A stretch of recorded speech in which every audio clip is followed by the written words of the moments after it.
ഒരു ഗൗരവമായ വിഷയമാണ് സംസ്ഥാന വഖഫ് ബോർഡുമായി ബന്ധപ്പെട്ട് ഇപ്പോൾ ഉണ്ടായിട്ടുള്ളത്. 2026 ഫെബ്രുവരിയിലാണ് വഖഫ് ബോർഡ് പുനഃസംഘടിപ്പിക്കുന്നത്. അതിൻ്റെ പ്രവർത്തനങ്ങൾ ആകെ സ്തംഭിപ്പിക്കാൻ ഉതകുന്ന തരത്തിലാണ് സംസ്ഥാന സർക്കാർ നിലപാട് സ്വീകരിച്ചിട്ടുള്ളത്. ഹൈക്കോടതിയിൽ ഇതുമായി ബന്ധപ്പെട്ട് വന്ന ഒരു കേസ്, അതിൽ ഹർജിക്കാരോടൊപ്പം ചേർന്നുകൊണ്ട് ഒരു ഒത്തുകളിയാണ് സർക്കാരിൻ്റെ ഭാഗത്തുനിന്നുണ്ടായത്. അതിലൂടെ ഒരിടക്കാല വിധി വന്നിട്ടുണ്ട്. ഇത് വലിയ തോതിൽ ഞെട്ടിപ്പിക്കുന്നൊരു സംഭവമാണ്. 2025 കേന്ദ്ര സർക്കാർ അതേവരെ ഉണ്ടായിരുന്ന വഖഫ് നിയമം പൊളിച്ചെഴുതി സമഗ്രമായി ഭേദഗതി ചെയ്യുന്നത്. അത് സംഘ് പരിവാർ അജണ്ട അനുസരിച്ചുള്ളതായിരുന്നു. അതിൻ്റെ ഭാഗമായി വഖഫ് ബോർഡിൽ അമുസ്ലിങ്ങളെ തിരികെ കയറ്റാനുള്ള നടപടികളുണ്ടായി. അതോടൊപ്പം തന്നെ പലതരത്തിലുള്ള മാറ്റങ്ങൾ ഭേദഗതിയായി കൊണ്ടുവന്നു. ഇവിടെ മുസ്ലിം ആചാരപ്രകാരം 5 വർഷമെങ്കിലും ജീവിച്ചുവെന്ന് തെളിയിക്കുന്നയാൾക്ക് മാത്രമേ വഖഫ് നൽകാൻ കഴിയൂ എന്നെല്ലാമുള്ള ഭേദഗതികളും അതോടൊപ്പം വന്നു. ഇവിടെ ശ്രദ്ധിക്കേണ്ട ഒരു കാര്യം, കേന്ദ്രം ഇത്തരമൊരു നിയമം പാസാക്കിയെങ്കിലും സംസ്ഥാനങ്ങളിൽ BJP ഇതര രാഷ്ട്രീയ പാർട്ടികൾ നേതൃത്വം കൊടുക്കുന്ന സംസ്ഥാന സർക്കാരുകൾ ആ നിയമം വരുന്ന ഘട്ടത്തിൽ തന്നെ അതിനെതിരെ ശക്തമായ നിലപാടാണ് സ്വീകരിച്ചത്. ഇപ്പോൾ കേരളം, തമിഴ്നാട്, പശ്ചിമ ബംഗാൾ സർക്കാരുകൾ ഈ വന്ന വിവാദമായ വകുപ്പുകളോട് ശക്തമായ വിയോജിപ്പാണ് രേഖപ്പെടുത്തിയത്. പുതിയ ഭേദഗതി അനുസരിച്ച് അമുസ്ലിങ്ങളെ വഖഫ് ബോർഡിൽ ഉൾപ്പെടുത്തിയത് BJP ഭരിക്കുന്ന സംസ്ഥാനങ്ങളിൽ മാത്രമാണ്. ആ വഴിക്കാണ് ഇപ്പോൾ കേരള സർക്കാരും നീങ്ങുന്നത് എന്നാണ് ഉണ്ടായിട്ടുള്ള ദൗർഭാഗ്യകരമായ അവസ്ഥ. ഇപ്പോൾ വ്യത്യസ്ത മതവിഭാഗങ്ങൾ, അവരുടെ വിശ്വാസങ്ങൾ, അവയെല്ലാം സംബന്ധിച്ചുള്ള സ്ഥാപനങ്ങൾ അതത് മതവിഭാഗങ്ങളിൽപ്പെട്ടവർ തന്നെയാണ് പൊതുവെ കൈകാര്യം ചെയ്തു പോകുന്നത്. ഇതാണ് മതനിരപേക്ഷതയുടെ ഭാഗമായി നമ്മുടെ രാജ്യം പൊതുവെ അംഗീകരിച്ചിട്ടുള്ളത്. അതനുസരിച്ചുള്ള നടപടികളാണ് ഇതേവരെ തുടർന്നു വരുന്നത്. ഇവിടെ വിവിധ മതവിഭാഗങ്ങളുടെ ഒട്ടേറെ സ്ഥാപനങ്ങളും സംവിധാനങ്ങളുമുണ്ട്. അവയിലെല്ലാം അവയുടെ മാനേജ്മെൻറ്റുമായി ബന്ധപ്പെട്ട വിഷയങ്ങളിൽ മറ്റു മതസ്ഥർ കൈകടത്തുന്നത് സാധാരണഗതിയിൽ ശരിയായ രീതിയല്ല. അങ്ങനെ ഒരു നിലപാട് സ്വീകരിച്ചു വരുന്നില്ല പൊതുവിൽ. ഇതിന് യോജിക്കാത്ത, ഇതിനെതിരായ സമീപനമാണ് പുതിയ വഖഫ് ഭേദഗതിയിലൂടെ കേന്ദ്ര സർക്കാർ മുന്നോട്ട് വെച്ചത്. ഇവിടെ കാണേണ്ട പ്രത്യേകത, രാജ്യത്തുള്ള മതവിഭാഗങ്ങളിൽ ഒന്നാണ്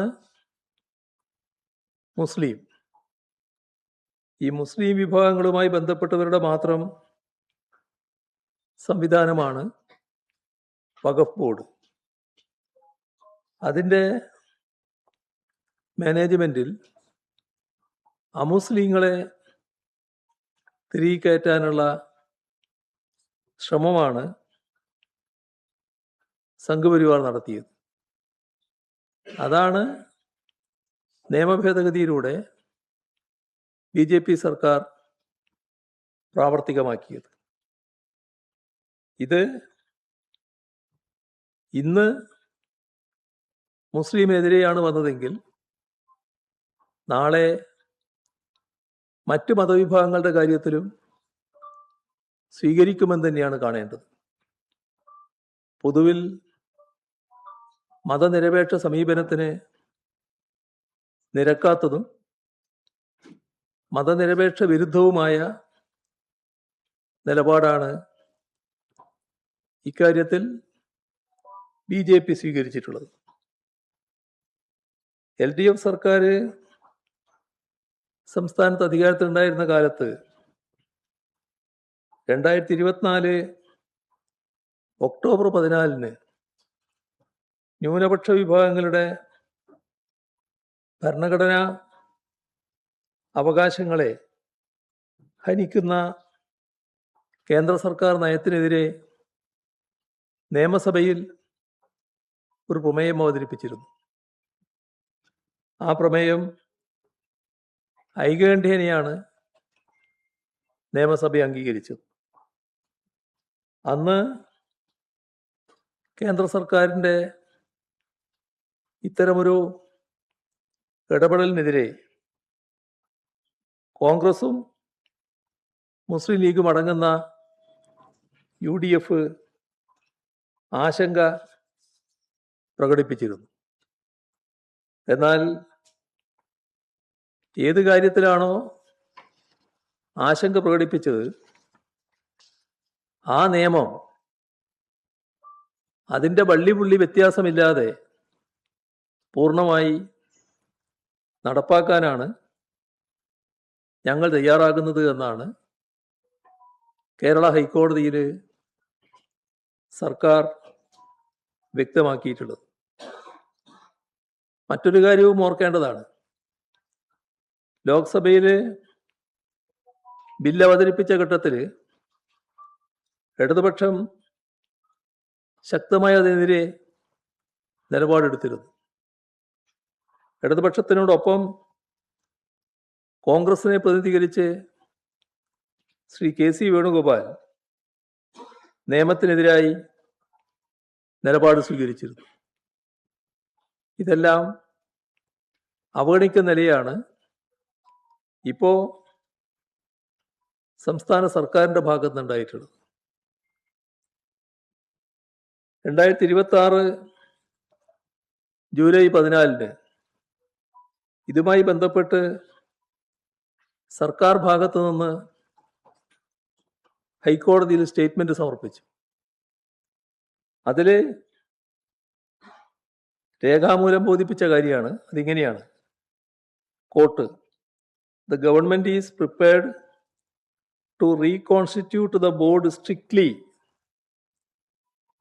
in compliance with the mandate of Section 14 of the Unified Waqf Management, Empowerment, Efficiency and Development Act. ഇതാണ് രേഖാമൂലം സംസ്ഥാന സർക്കാർ ഹൈക്കോടതിയിൽ സമർപ്പിച്ച സ്റ്റേറ്റ്മെന്റിലുള്ള ഭാഗം. മുസ്ലിം ലീഗിന്റെ നോമിനിയായ special government leader PM Saneer മുഖാന്തരമാണ് ഈ സ്റ്റേറ്റ്മെന്റ് ഹൈക്കോടതിയിൽ സമർപ്പിച്ചത്. കേസിന്റെ വിചാരണക്ക് അഡ്വക്കേറ്റ് ജനറൽ നേരിട്ട് ഹാജരാവുകയും ചെയ്തു. ഇതേ നിലപാട് തന്നെയാണ്, കാരണം സർക്കാരിന്റെ നിലപാടാണ് അഡ്വക്കേറ്റ് ജനറലും കോടതിയിൽ സ്വീകരിച്ചത്. കേന്ദ്ര സർക്കാരിന് വേണ്ടി ഹാജരായത് അഡീഷണൽ സോളിസിറ്റർ ജനറൽ ആയിരുന്നു. അദ്ദേഹവും ഇക്കാര്യത്തിൽ ഹർജിക്കാരോടും സംസ്ഥാന സർക്കാരിനോടുമുള്ള യോജിപ്പ് കോടതിയെ അറിയിച്ചു. വഖഫ് നിയമത്തിലെ 14-ാം വകുപ്പ് പ്രകാരമാണ് സംസ്ഥാന വഖഫ് ബോർഡ് രൂപീകരിക്കുന്നത്. ഇപ്പോൾ 1-ാം ഭേദഗതി അനുസരിച്ച് 11-ൽ കവിയാത്ത അംഗങ്ങളെ സംസ്ഥാന സർക്കാർ നോമിനേറ്റ് ചെയ്താണ് ബോർഡ് രൂപീകരിക്കേണ്ടത്. ഈ 11-ൽ 9 പേരെ നിയമിച്ചാണ് നേരത്തെ LDF കാലത്ത് ഉത്തരവായത്. ബാക്കി 2 പേരെ ഉടൻ നിയമിക്കുമെന്ന് ഉത്തരവിൽ സൂചിപ്പിച്ചിട്ടുമുണ്ട്. നിയമത്തിലെ 14-ാം വകുപ്പിൽ ആകെ അംഗങ്ങളിൽ 2 പേര് അമുസ്ലിം ആയിരിക്കണം എന്ന് നിഷ്കർഷിച്ചിട്ടുണ്ട്.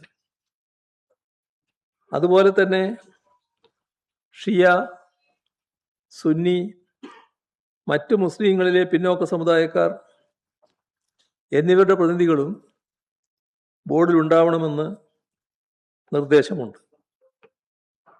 അതത് സംസ്ഥാനങ്ങളിൽ ഗണ്യമായ അംഗങ്ങളുണ്ടെങ്കിൽ ബോറ, അഖാഖാനി ഈ വിഭാഗങ്ങൾക്ക് കൂടി പ്രാതിനിധ്യം നൽകണമെന്നുണ്ട്. ഇക്കാര്യത്തിൽ സാഹചര്യങ്ങൾ പരിശോധിച്ച് സംസ്ഥാന സർക്കാരിന് തീരുമാനം കൈക്കൊള്ളാവുന്നതാണ്. ഇവിടെ വഖഫ് ബോർഡിന്റെ യോഗം ചേരുന്നതിന് ഉള്ള കോറം 5 അപ്പോൾ 11-ൽ 5 പേരാണ് കോറം. ആ നിലയിൽ പരിശോധിച്ചാൽ വഖഫ് ബോർഡ് യോഗം ചേരാനോ തുറന്നുള്ള പ്രവർത്തനം നടത്താനോ ഇപ്പോൾ നിയമപരമായി ഒരു തടസ്സവുമില്ല. പക്ഷേ കോടതിയിൽ വഖഫ് ബോർഡിൽ 2 അമുസ്ലിങ്ങളെ കേന്ദ്ര നിയമത്തിനനുസരിച്ച് നിയമിച്ചേ പറ്റൂ എന്ന വാശിയിലാണ് UDF സർക്കാരും അഡ്വക്കേറ്റ് ജനറലും നിലപാടെടുത്തത്. ഇത് BJP ഇതര സംസ്ഥാനങ്ങളിൽ കേരളമാണ് മറ്റ് സംസ്ഥാനങ്ങളിലെ BJP ഗവൺമെന്റിനോടൊപ്പം നിന്നുകൊണ്ട് ഇത്തരമൊരു ഭേദഗതി നടപ്പാക്കുന്ന നില സ്വീകരിച്ചിട്ടുള്ളത്. ഇത് തികച്ചും വഞ്ചനാപരമായ നിലപാടാണ്. ന്യൂനപക്ഷങ്ങളെയും ജനങ്ങളെയാകെയും വഞ്ചിക്കുന്ന നിലപാടാണ് UDF സർക്കാർ സ്വീകരിച്ചിട്ടുള്ളത്. ഇവിടെ നേരത്തെ സൂചിപ്പിച്ച വിഭാഗങ്ങളിൽ 2 അമുസ്ലിം അംഗങ്ങളെ നാമനിർദ്ദേശം ചെയ്തില്ല എന്നും മറ്റുമാണ് ഹൈക്കോടതിയിൽ ഉന്നയിക്കപ്പെട്ട പ്രശ്നം. ഒരു ഹർജിക്കാരൻ BJP സംസ്ഥാന വൈസ് പ്രസിഡന്റാണ്. പുതിയ വഖഫ് നിയമം പ്രാബല്യത്തിൽ വന്നതിനെ തുടർന്ന് നിയമത്തെ ചോദ്യം ചെയ്തുകൊണ്ട് നൂറുകണക്കിന് ഹർജികൾ സുപ്രീം കോടതിയിൽ എത്തിയിട്ടുണ്ട്. അതെല്ലാം ഫയൽ ചെയ്യപ്പെട്ട അവസ്ഥയിലാണുള്ളത്. സ്വത്ത് വഖഫ് ചെയ്യുന്നതിനുള്ള നിയന്ത്രണങ്ങൾ കൊണ്ടുവരുന്ന നിയമത്തിലെ ചില ഭാഗങ്ങളാണ് സുപ്രീം കോടതി സ്റ്റേ ചെയ്തത്. അത്തരമൊരു ഇടപെടൽ ഈ നിയമവുമായി ബന്ധപ്പെട്ട് സുപ്രീം കോടതിയുടെ ഭാഗത്ത് നിന്ന് ഉണ്ടായിട്ടുണ്ട്. എന്നാൽ മറ്റു കാര്യങ്ങൾ, അമുസ്ലിങ്ങളെ വഖഫ് ബോർഡിൽ നിയമിക്കുന്ന ഉൾപ്പെടെയുള്ള വ്യവസ്ഥകൾ ചോദ്യം ചെയ്തുകൊണ്ടുള്ള ഹർജികളുണ്ട്. ആ ഹർജികളുടെ കൂട്ടത്തിൽ ഇന്ത്യൻ യൂണിയൻ മുസ്ലിം ലീഗും സുപ്രീം കോടതിയിൽ കേസ് ഫയൽ ചെയ്തിട്ടുണ്ട്. ഈ അമുസ്ലിങ്ങളെ ഉൾപ്പെടുത്തുന്നതിനെ ചോദ്യം ചെയ്യുന്നത് IUML ഹർജിയുടെ ഭാഗമായി കാണാൻ കഴിയും. ഏറ്റവും രസാവഹമായ കാര്യം, ലീഗിന്റെ മന്ത്രിയാണ് വഖഫ് വകുപ്പിന്റെ ചുമതലയുള്ള മന്ത്രി. ആ ചുമതല ഏറ്റെടുത്ത ഉടൻ ലീഗിന്റെ പ്രഖ്യാപിത നയത്തിനെതിരായ നിലപാട് സ്വീകരിച്ചതായിട്ടാണ് കാണുന്നത്. ഇത് വ്യക്തിപരമായി ആ മന്ത്രിയുടെ നിലപാടാണ് എന്ന് ഞാൻ കരുതുന്നില്ല. ഇന്ത്യൻ മുസ്ലിം ലീഗിന്റെ നിലപാടിൽ മാറ്റം വന്നതിൻ്റെ ഭാഗമായിട്ടായിരിക്കാം ഇത്തരത്തിൽ ഒരു നിലപാട് മന്ത്രി എടുത്തത് എന്ന് മാത്രമേ കരുതാനാവൂ. തീർത്തും വിരോധാഭാസമായൊരു കാര്യമാണിത്. ഈ കേസുകളെല്ലാം സുപ്രീം കോടതിയുടെ സജീവ പരിഗണനയിലിരിക്കുകയാണ്. അത്തരം കാര്യങ്ങളിൽ സുപ്രീം കോടതിയുടെ നിലപാട് വരേണ്ടതായിട്ടാണ് ഇരിക്കുന്നത്. അതെല്ലാം പരിഗണിച്ചുകൊണ്ടാണ് LDF സർക്കാർ കേന്ദ്ര നിയമത്തിനോടുള്ള നയപരമായ എതിർപ്പിനോടൊപ്പം അമുസ്ലിങ്ങളായ അംഗങ്ങളെ കോടതിയുടെ തീർപ്പനുസരിച്ച് ഉൾപ്പെടുത്തുന്ന കാര്യത്തിൽ പിന്നീട് നിലപാടെടുക്കാം എന്ന സമീപനം LDF സർക്കാർ സ്വീകരിക്കാനിടയായത്. രാഷ്ട്രീയമായി നോക്കിയാൽ ഈ നിലപാടിനോട് പ്രതിപക്ഷത്തിരുന്നപ്പോൾ യോജിച്ചവരാണ് UDF. എന്നാൽ ഭരണത്തിൽ വന്ന ശേഷം പൊതുവെ ന്യൂനപക്ഷങ്ങൾക്കും മതനിരപേക്ഷ ചിന്താഗതിക്കാർക്കുമെല്ലാം ആശങ്ക ഉളവാക്കുന്ന വിധത്തിലാണ് ഇവരെ കൂടി, ഈ രണ്ട് അമുസ്ലിങ്ങളെ കൂടി ഉൾപ്പെടുത്താം, അത് ഒഴിവാക്കാൻ പറ്റാത്തതാണ് എന്ന നിലപാട് കോടതിയിൽ UDF ഗവൺമെന്റ് അറിയിക്കുന്നത്. തെരഞ്ഞെടുപ്പിന് മുൻപ് UDF ഉയർത്തിയ രാഷ്ട്രീയ ഡീൽ, അതുമായി ബന്ധപ്പെട്ട ആരോപണങ്ങൾ പൊതുസമൂഹം ഓർക്കുന്നുണ്ടാകും.